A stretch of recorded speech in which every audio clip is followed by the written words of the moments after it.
अगस्त 2019 एक तरफ मानसून के बादल भारत के किसानों की उम्मीदें बरसा रहे थे, तो दूसरी तरफ केंद्र सरकार लद्दाख के लिए उम्मीदों की एक नई बारिश लेकर आई। एक ऐतिहासिक फैसले में लद्दाख को जम्मू कश्मीर से अलग कर भारत का नया केंद्र शासित प्रदेश बना दिया। लोगों को उम्मीदें थी कि अब विकास और तेज होगा, लेकिन साथ ही एक सवाल भी खड़ा हुआ, क्या दिल्ली से इतनी दूर बैठकर लद्दाख जैसे विशाल और संवेदनशील सीमावर्ती क्षेत्र का प्रशासन वाकई प्रभावी ढंग से चलाया जा सकता है? शायद इसी सवाल का जवाब अब सरकार ने दे दिया है। लद्दाख में अब सिर्फ प्रशासन नहीं, बल्कि पूरा प्रशासनिक ढांचा बदलने जा रहा है। पहले लद्दाख में सिर्फ 2 जिले थे, लेह और कारगिल। फिर 5 नए जिले बनाए गए, जिसमें साम, नुब्रा, चांगथांग, जास्कर और द्रास, अर्थात अब कुल 7 जिले।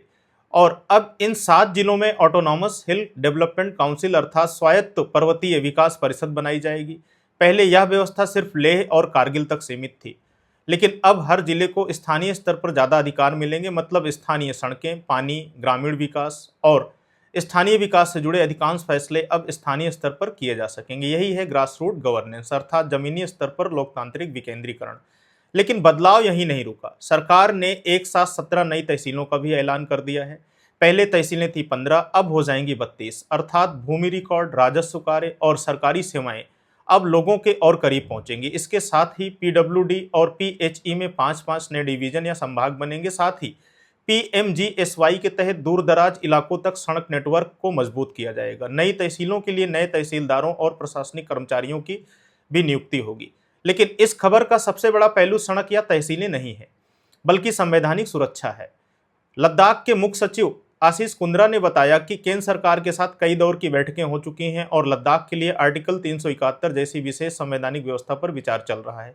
ध्यान रखिए, अभी लद्दाख में 371 लागू नहीं हुआ है, लेकिन लद्दाख की भौगोलिक, सांस्कृतिक और जनजातीय पहचान की सुरक्षा के लिए विशेष व्यवस्था पर चर्चा जारी है। हालांकि इस फैसले पर विवाद भी शुरू हो गया है।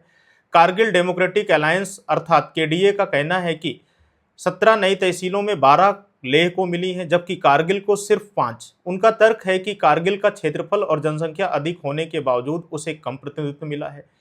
द्रास को सिर्फ एक नई तहसील दिए जाने पर भी उन्होंने आपत्ति जताई है। अब सबकी नज़र यही है कि नई हिल काउंसिल्स, नई तहसीलें और संभावित संवैधानिक सुरक्षा क्या वास्तव में लद्दाख को मजबूत बना पाएंगी, या प्रतिनिधित्व की बहस और बढ़ेगी। एक बात तो तय है कि 2019 के बाद यह लद्दाख का सबसे बड़ा प्रशासनिक बदलाव है और शायद आने वाले वर्षों में यही बदलाव लद्दाख की नई पहचान भी तय करेगा।